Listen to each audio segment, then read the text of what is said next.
mengaku bisa membantu menjadi pegawai BUMD. Seorang pegawai kecamatan berhasil menipu warga hingga ratusan juta rupiah. Pria itu ditangkap polisi setelah dilaporkan oleh korban. Pria bernama Jumiran, warga Nogosari, Boyolali, Jawa Tengah ini ditangkap polisi akibat ulahnya menipu warga. Pegawai salah satu kecamatan di Boyolali ini mengaku sebagai penyalur tenaga kerja di perusahaan air minum daerah setempat dan bisa memasukkan pegawai baru. Namun syaratnya korban harus membayar uang jaminan sebesar 45 juta hingga 80 juta rupiah. Akibat aksinya itu, 6 orang telah menjadi korban dengan total kerugian lebih dari 400 juta, namun baru 1 orang yang melapor ke polisi. Kalau untuk pelaku mengakui hanya sekali ini, tapi saat ini mungkin besok atau beberapa hari ke depan ada korban-korban yang mau melaporkan ke Polres Boyolali. Dan ini untuk pelaku masih kita minta keterangan secara intensif untuk menguak berapa sebenarnya korban-korban. Selain menangkap tersangka, polisi juga mengamankan sejumlah barang bukti, diantaranya surat perjanjian bermaterai, kartu ATM, dan buku tabungan. Tersangka mengaku uang jaminan dari para korban telah habis digunakan untuk mencukupi kebutuhan ekonomi keluarganya. Akibat perbuatannya, tersangka akan dijerat pasal 378 KUHP tentang penipuan dengan ancaman hukuman 4 tahun penjara. Yulianto melaporkan dari Boyolali, Jawa Tengah. Ya, astagfirullahalazim. Penipuan atau berbohong jelas dilarang oleh agama, bahkan Nabi memasukkannya ke dalam golongan orang munafik. Nah, Ustadz Erik, apa dikatakan perbuatan ini masuk dalam perbuatan zolim begitu Ustadz, karena menipu orang yang sudah berharap sekali ingin mendapat pekerjaan? Ya, ini 2 kali lipat ya. Jadi untuk menjadi calonnya saja kan itu juga sudah dilarang ya. Zaman sekarang kan cut the middleman. Cut the middleman itu ya itu tadi calo-calo itu harus jadi langsung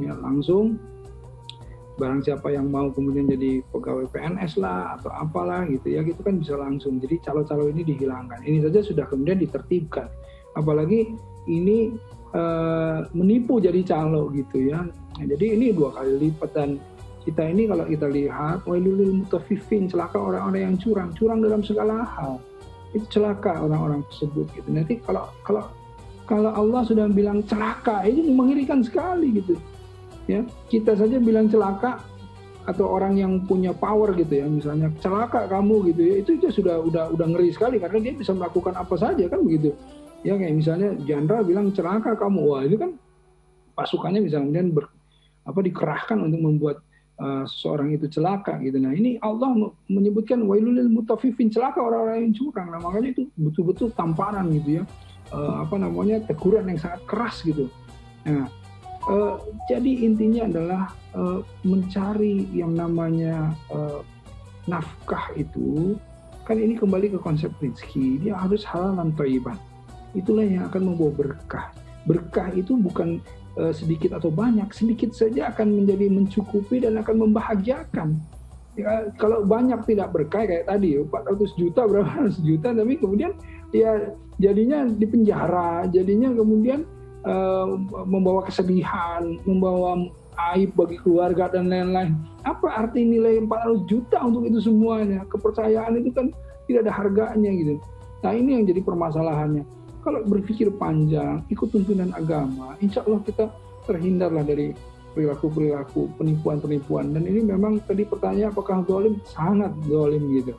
Ya apa yang dilakukannya ini merugikan orang-orang banyak dan juga merugikan dirinya sendiri.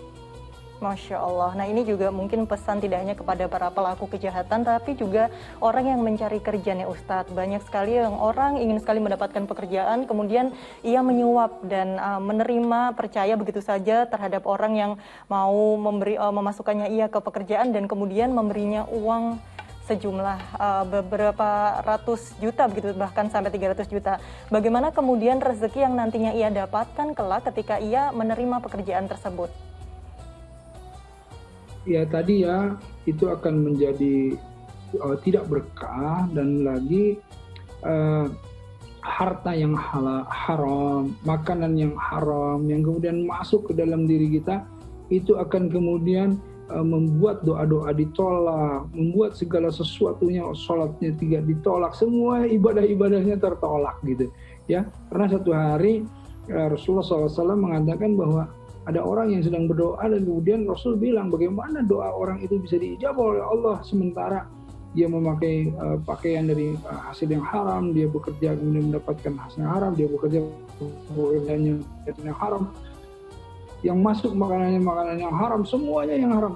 Itulah yang kemudian menutup pintu langit. Ya, jadi artinya doa-doanya tidak akan naik ke atas karena tertutup oleh apa-apa yang dilakukan oleh dirinya. Jadi ketika dosa-dosa dia lakukan, sebetulnya dia sedang membuat dirinya itu menghinakan dirinya sendiri, membuat dirinya jauh dari Allah.